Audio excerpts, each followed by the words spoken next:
'Cause I don't give a fuck what you say. Yeah, I'ma do shit my way. So you can go kick rocks, I'ma stack bricks up, build what I want to make. Yo, I got a lot of shit to say, so I'ma do this every day. I'll be writing things until I'm fucking buried in my grave. 6 feet deep under, but my body won't decay. 'Cause my messages are timeless, so they'll put them on display. Oh yeah, I rap with a certainty, I have a sense of urgency. A message for eternity, for everyone internally. I had some people burning me, but now they fucking learn to see I ain't the one to fuck with, now they looking nervously. And I don't really care what you think of me respectfully. You can kick rocks if you think you're fucking better, see. I will outwork you, turn you to an enemy. Hurt you so bad that you're gonna need some therapy. I got the motherfucking recipe, I've been cooking up hits, I'ma leave a legacy. You'll be looking small when you're standing right next to me. I'm 5'10", bitch, but I'm 10 feet next to me. I don't give a fuck what you say. Yeah, I'ma do shit my way. So you can go kick rocks, I'ma stack bricks up, build what I want to make. 'Cause I don't give a fuck what you say. Yeah, I'ma do shit my way. So you can go kick rocks, I'ma stack bricks up, build what I want to make. Yeah, I'ma do it my way.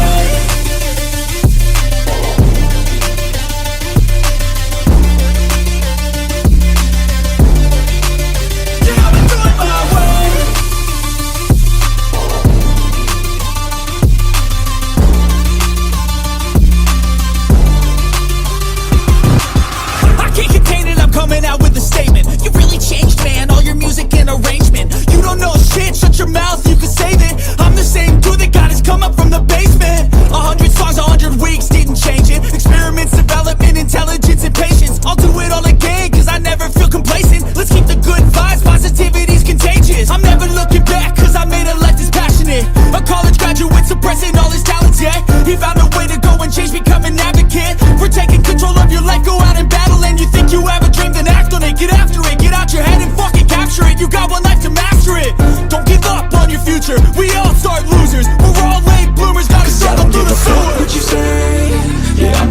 shit my way, so you can go kick rocks. I'ma stack bricks up, build what I want to make.